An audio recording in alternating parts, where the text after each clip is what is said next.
अब मान लीजिए आप 9 दिन का लगा रहे हैं, तो कितना लंबा धागा हम लेंगे, कैसे करेंगे ये भी आता है। तो पहली बार आप अगर ऐसा कर रहे हैं तो आपको थोड़ा-सा इस चीज़ का ध्यान देना है। हम क्या करेंगे और जहाँ पे आपको इसको स्थान देना है, जैसे आपका पूजा का चौकी है नवरात्रि का, तो आप हमारी सलाह माने तो यहाँ पे ना लगाएँ। उसका कारण क्या है कई कि देवी-देवताओं के किस तरह हमें दीप लगाना चाहिए, बहुत सारी बहनों के प्रश्न आते हैं। तो जब भी हम बैठते हैं तो हमारे कि जब हमारा ये दीप शांत हो जाए फिर हमें क्या करना चाहिए। जय माता दी दोस्तों। तो आज के वीडियो में आप देख सकते हैं अखंड दीप के बारे में हम जानकारी देने वाले हैं। जैसे कि नवरात्रि के दिनों में हम अखंड दीप ज़्यादातर लगाते हैं, तो हम अपने घर में अखंड दीप को कैसे जलाएं और कितने दिनों तक हम अखंड दीप जलाकर रखें। और सबसे अहम सवाल आता है आप लोगों का कि बीच में हमारी बाती जो होती शांत हो जाती है या बुझ जाती है, उसे बुझना बोलते नहीं हैं, तो हमें क्या करना चाहिए।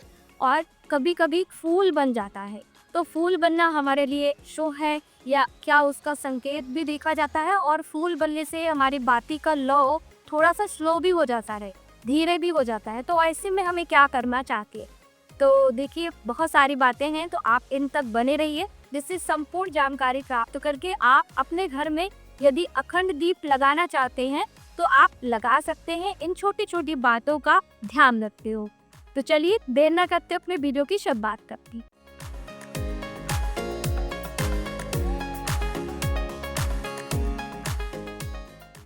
नमस्कार, वेलकम टू माय चैनल। मैं हूँ मनीषा।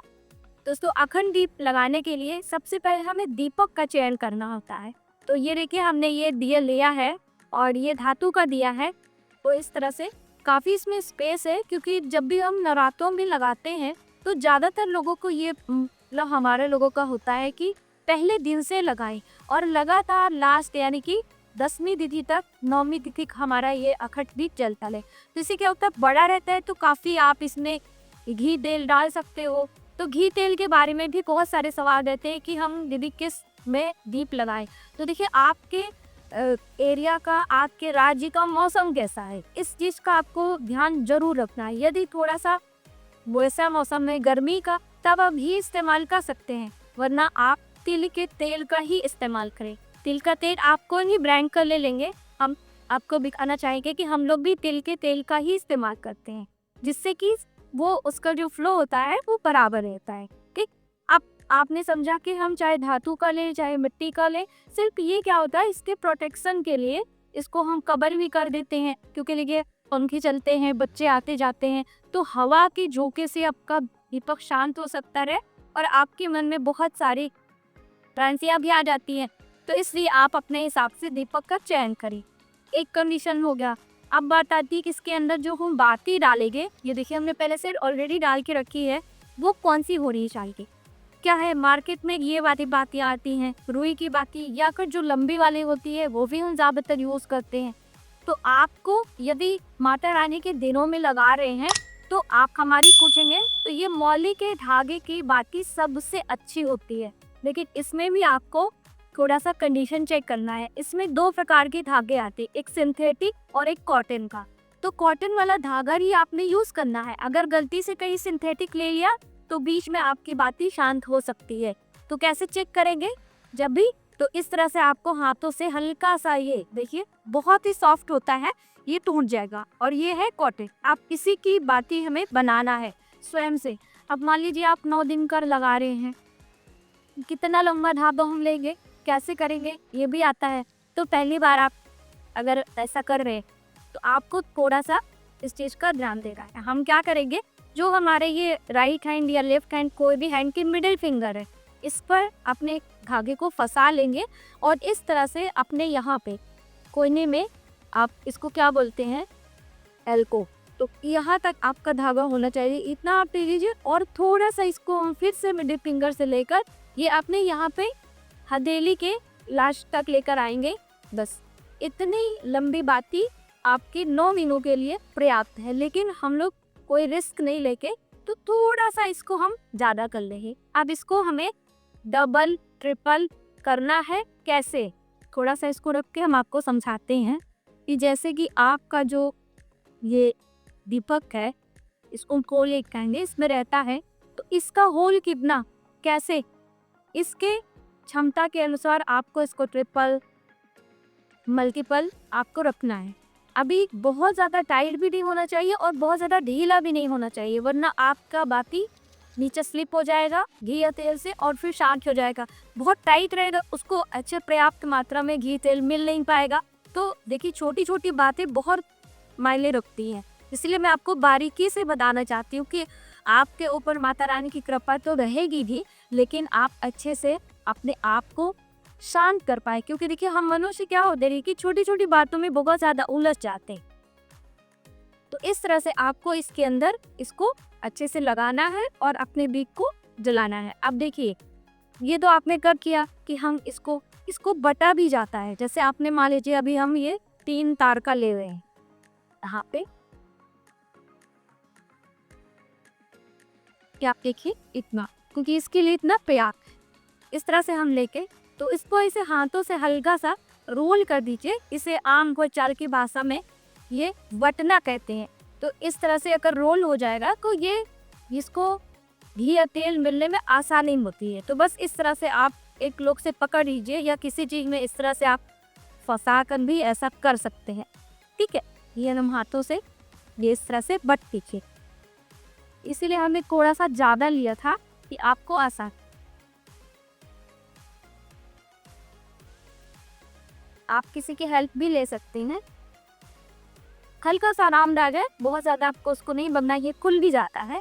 बस इस तरह से बट के और इसके अंदर आपको इसको फिट करने का है। हमने यहाँ पे छोटा सा आपको डेमो देने के लिए बनाया है, क्योंकि देखिए जितना लंबा रखेंगे फिर वो हमारा गड़बड़ हो जाएगा, यानी कि आपको डेमो के लिए। तो इस तरह से आप इसमें अच्छे से सेट कर लीजिए और इसको ये हम आपको दिखा दे रहे हैं, इसको रख लीजिए। बहुत ज़्यादा आपका लॉ नहीं होना चाहिए। और जहाँ पे आपको इसको स्थान देना है, जैसे आपका पूजा का चौकी है नवरात्रि का, तो आप हमारी सलाह माने तो यहाँ पे ना लगाएं। उसका कारण क्या है कि आप प्रतिदिन पूजा करेंगे, ऐसे कभी आपको कोई दिक्कत हो सकती है। उसके लिए अलग से स्थान चुनिए। और हम बात करें कि देवी देवताओं के किस तरह हमें दीप लगाना चाहिए, बहुत सारी बहनों के प्रश्न आते हैं। तो जब भी हम बैठते हैं तो हमारे राइट साइड पे दीपक होना चाहिए और लेफ्ट हैंड पे जल का स्थान है, यानी कि ये कलश आप रखेंगे। जैसे हम पूर्व की तरफ मुंह करके पूजा करते हैं या फिर उत्तर दिशा की तरफ पूजा अपनी बैठते हैं, तो इस तरह से राइट हैंड पे आपका दीपक होगा। आपके देवी देवताओं के नहीं, आपके राइट हैंड पे दीपक होना है। तो आप इस तरफ राइट हैंड पे ये दीप आप लगा सकते हो। एक छोटा सा चौकी लगा लीजिए या नीचे कोई पट्टा डाल के आप इस तरह से रख दीजिए, क्योंकि इसे हमें 9 दिन फिर हिलाना नहीं है कि आप इसे इधर से उधर सेट करेंगे। जहाँ भी स्थान देंगे शुभ मुहूर्त में, इसीलिए कलश स्थापना के मुहूर्त के साथ में ही हम ये अखंड दीप लगा लेते। ठीक है, तो ये सारी चीज़ें आपको कंफर्म हो गई। अब इसमें जो भी आपको घी तेल डालना है उसको डाल दीजिए और फिर हम इसको आपको इसमें करके दिखाते हैं, क्योंकि बहुत सारे बहनों के आते हैं प्रश्न कि जब हमारा ये दीप शांत हो जाए फिर हमें क्या करना चाहिए। वो सबसे महत्वपूर्ण टॉपिक है, क्योंकि देखिए ये सारी चीज़ें तो आप समझ भी सकते हो। और इस तरह से जैसे खुलने वाले दीपक आते हैं, मैं आपको दिखाना चाहूँगी इस तरह से।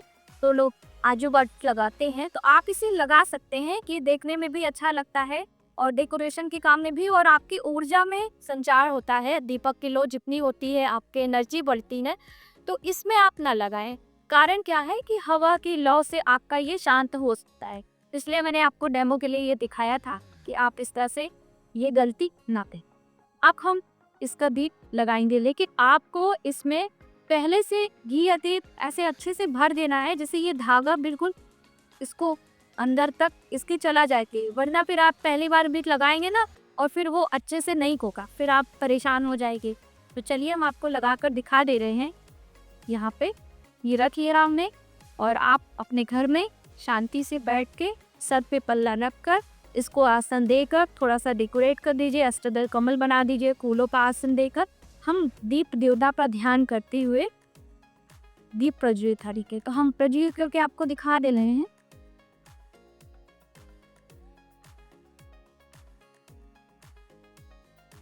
अब इस तरह से आपका दीपक है, इसको हम सबसे पहले प्रणाम करेंगे क्योंकि दीप देवता हमारे पूजा के साक्षी भी होते हैं। किसी भी पूजा पाठ के सबसे पहले दीप लगाया जाता है, और जब हमारा दीप प्रज्वलित हो तो हम उसको जल घुमाकर प्रणाम करेंगे। थोड़ा सा आपको हल्दी कुमकुम लगाना है, तो यहाँ पे हम अष्टगंध तिलक रखे हैं, उसी को इस तरह से करते लगाइए।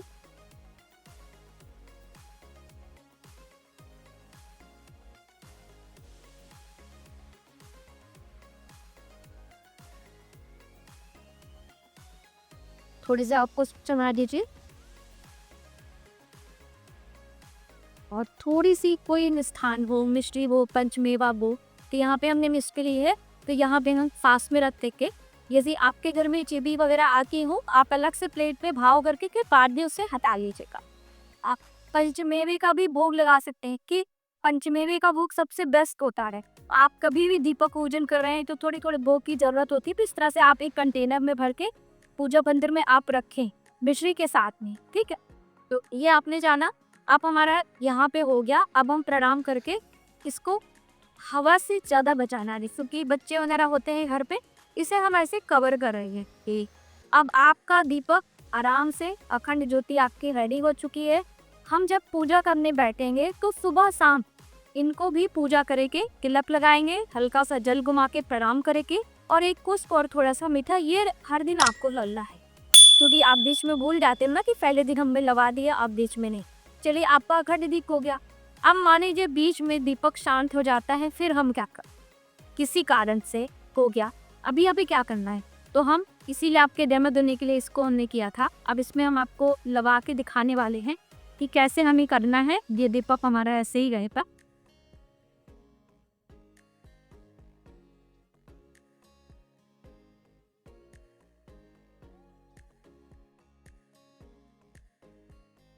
तो ये देखिए दोस्तों, इस तरह से लौ रहती है, और अभी धीरे धीरे मान लीजिए आपको लगे इसमें फूल आ गया है, या फिर हमें इसे ऊपर करना है, तो हम क्या करेंगे, आपको प्रोटेक्शन पहले देखना है ना।